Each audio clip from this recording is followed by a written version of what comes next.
The idea of violence, the idea of warfare, the idea of becoming a warrior. What does that mean? Is that important to men? Is that like innately something that matters to men in a way that is beyond the ego, in a way that is connected to soul? If that's true, then we're really not giving men what they need in these types of mother tribes, for example. So men really are missing out on something. I think that's a really important thing. Hey, everybody. Welcome back to another episode of Ancient Intelligence. You've got your host, Anya Shack here. And today I just want to bring y'all in for a little nerding out session on some of the things that I've been researching, all in this quest that I'm on to answer the question, really, what is the ultimate in harmony? Like, what is the most harmonious state that men and women can be in? How do we reach that? What do we need to know? What are we missing? And so, with that, I love to research things from the past. I love to research ancient texts. I love to research what has been said about the relationships between men and women, both on a micro and macro scale. And something that I'm really interested is the mythology behind matriarchies, because there is quite a mythology behind it. And it's interesting to know what that is, where that comes from, and it can help us kind of glean some information to understand where we're at today and what we want to do moving forward and how we want to salvage and heal and transform the relationships that we have with the opposite sex. And so I'm going to start by kind of getting into a few different things, and we'll see where this goes. I listened to Russell Means a little bit over this week, and he is a Native American activist, and he was very active in the 60s, 70s, and 80s, and he's from the Lakota tribe. And so for him, he was effectively always sharing that, women are meant to teach men how to nurture. And so he talks about how, women have this other sense, and how the white man kind of came in and gave it a name, gave it the name of intuition. Whereas from his perspective, the natives have always known this as sacred knowledge. And so he has this beautiful quote that says, woman is the only creature on earth that was chosen to be purified with the cycle of the moon. As a woman hearing that, it's very beautiful. It's like, wow, I feel seen, I feel understood. And for him to say that, and for him to continue on to say, when a woman goes from maiden to mother to matriarch or crone, she becomes an elder, and she has so much knowledge. She has so much sacred knowledge to share with the tribe, and the notion that women live longer than men do. And so there's just something really beautiful in all his sharing. There's the real understanding that, hey, there's an intention here. This was done by design. This was intentional. And so you hear all of this stuff and you think to yourself, okay, well, was this so the Lakota is a matriarchy?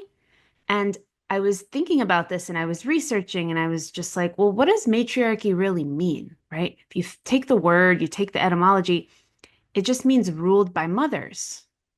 And so I was looking into it, and the idea, the truth really is that the Lakota tribe was not ruled by mothers. There was a co-creational, complementary rulership happening between men and women, mothers and fathers.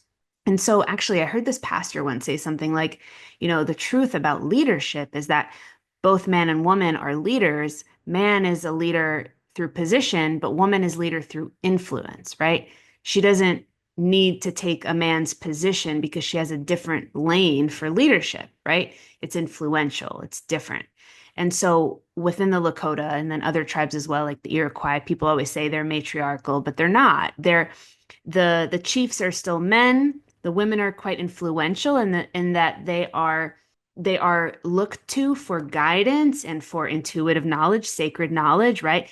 And then, of course, the men do make the decisions, and they effectively make the decisions together, right? The men are the leaders in position in that they are the warrior leaders, right? They protect the tribe, and that's a really key distinction if you think about what may be missing in a truly matriarchal setup, right? This notion of protection from the warrior, right? From the masculine. And That's really interesting. So if you think about that, those tribes have this kind of co-creative thing going on. And so when he says, "Are women meant to women are meant to teach men how to nurture?" That is that true? It's a really great question to ask. Is that true for everyone? Is that true for us? It's a really good question. I don't know the answer to that. And then the other question, of course, is how can women be free to nurture and to be influential and be those kind of divine divine givers and bringers of sacred knowledge without the protection of men, right? Because this assumes that like life is perfect and peaceful and there are no intruders and everything is perfect. So these are really good questions that I've been asking myself. Next, thinking about that, I really wanted to know like what is a true matriarchy? Okay?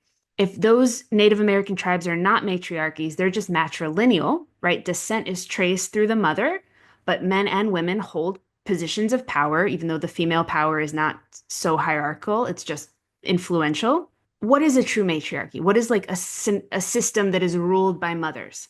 And so I found this woman named Marija Gimbutas. So she is this Lithuanian archaeologist, anthropologist, and she spent her whole entire life researching tribes that were ruled by mothers, right? And so effectively, she was researching the Neolithic era, the Bronze Age cultures, roughly 5000 BCE, effectively. And so she believes that these were truly matriarchal tribes in that they were ruled by mothers. So what is this society like? What was it like there? What did they do? How did it work? So, and her, Marija Gimbutas, and other scholars that I've read talk about matriarchies in this exact same way. So they effectively refer to this as a mother-centered society, so built on the maternal values of caretaking, nurturing, and peace. Okay, really nice, but again, missing a lot of things. So if you think about this mythologically, this type of society, this tribe, is ordered around the belief that the great goddess gave birth to the universe. Okay, that is how the universe came to be. The earth is then just the great mother who gave birth to plants and animals and humans.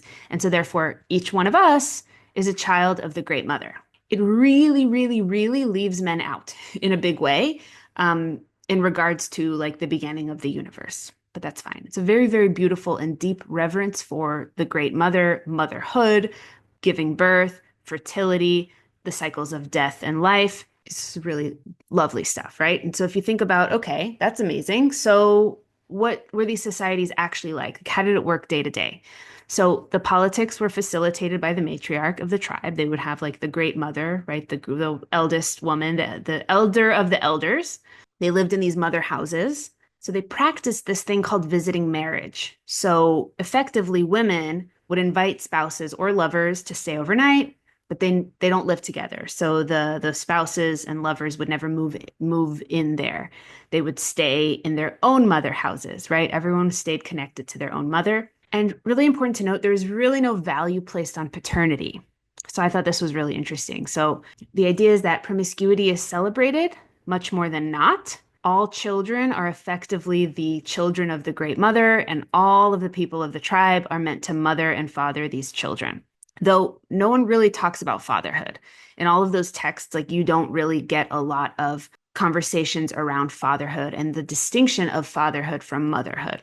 I thought that was really interesting. There's also one of the lines that I read was something about if a man wants to achieve status in the tribe, right? He wants to become an elder and he wants to be a giver of guidance and knowledge. He effectively has to act like a great mother. He has to be nurturing and caring and all of that, which is all really great. But my big questions are always like, is that missing anything? Like, is a man missing something in that lifestyle? And I'm not sure. Like, this is a great debate. It's a great question to ask.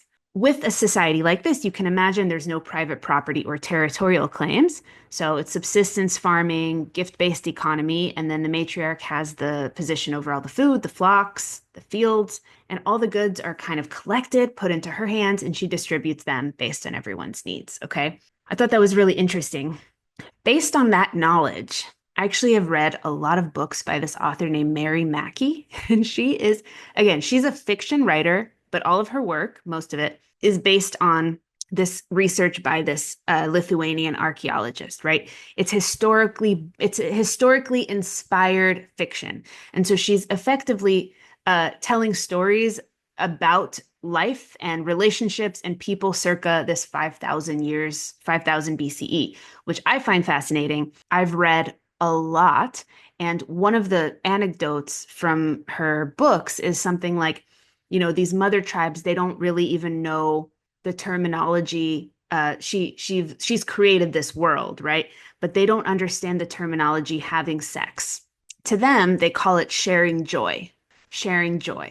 And so there's this idea that sexuality is all about you have sex to effectively worship the great goddess. Whenever you share joy, you are worshiping the great goddess, and it is like this big gift that you're giving. So that's why kind of promiscuity is celebrated in that way. You're meant to share joy with everyone. And the idea that when a woman wants to bear a child, she makes that known, and then the like sex goes from oral sex and other sex to actually penetrative sex. So it's really interesting the way she depicts it in the book. Effectively, with all of that, there's this idea that these people were living really peacefully and they were just minding their own business and worshiping the goddess. And then these like warring tribes from the east came on horseback and they intruded and invaded and disrupted this like mother life. And then patriarchy took over. And so that's the narrative in a lot of this literature, which I think is, very much mythology based and very much could be made up. But what's interesting is that they have this really clear distinction that peace and nurturing caretaking is the mother's space. And then when a man is ruling, like the patriarchy, like the nomads that come in and take over, officially, like women are demeaned, women are tortured, women are treated badly, women are just oppressed, and it's terrible for women. They've painted this picture of this like clearly what's a good thing and clearly what's a bad thing. And I don't think that's true. I don't think that's right. And this kind of leads me to one of the big pieces, one of the big missing pieces, of course, for me now here is this idea of the father, the importance of the father. He's missing, right?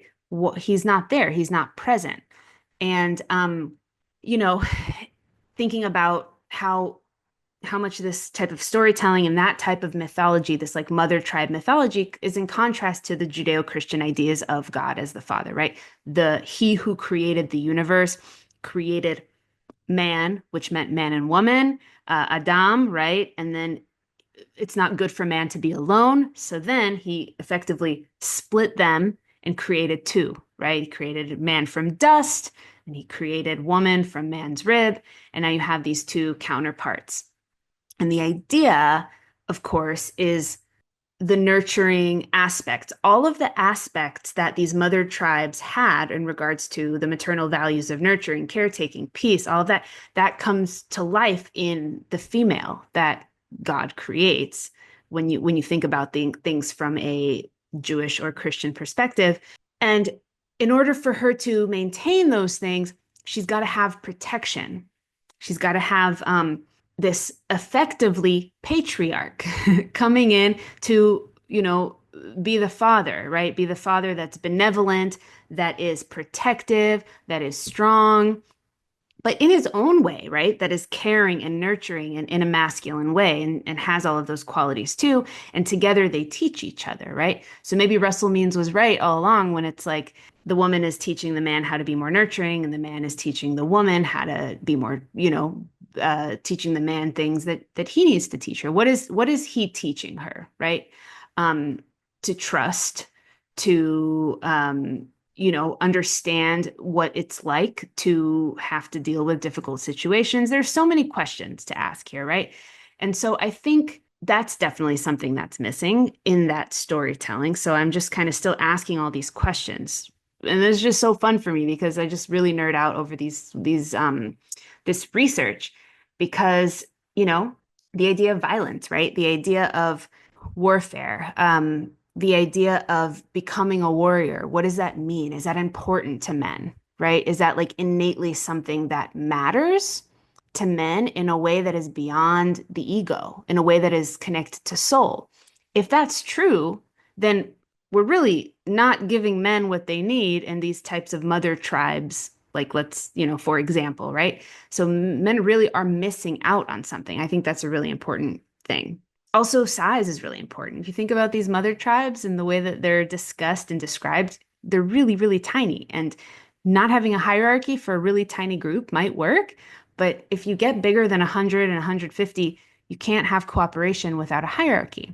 And men are really good at hierarchies and creating hierarchies and hopefully creating benevolent ones. And so, this idea, like, if we think about what's missing, there's so much missing in regards to like the male desires for life, right? What's good for the man? I think that's really big. This is a really big question that I have. So if you think about the mother tribes, we can clearly understand like how much reverence and appreciation and love and depth has gone into respecting and appreciating and honoring the woman and the mother. That's amazing. So how do we do that on the side of the father? And I think that's what, Judeo-Christian religions do. I think that's what God the Father, creator of the universe, that's honoring and appreciating the benevolent patriarch, right? And trusting him. And as a woman, allowing yourself to relax in that presence, knowing he's got you, knowing he's useful, he's needed. These are all really important aspects to the other side, the thing that the mother tribes are missing. And so, yeah, that's a big question I have. Like, how are they, if the world is not fully peaceful, then they really can't sustain themselves. They can't survive if they don't have that protective layer, that patriarchal layer around the matriarchy, right? If you will. Is it weird? Can you say a matriarchy and patriarchy can coexist together? I don't know. Could they ever work together? Is it even called that if that's what's happening?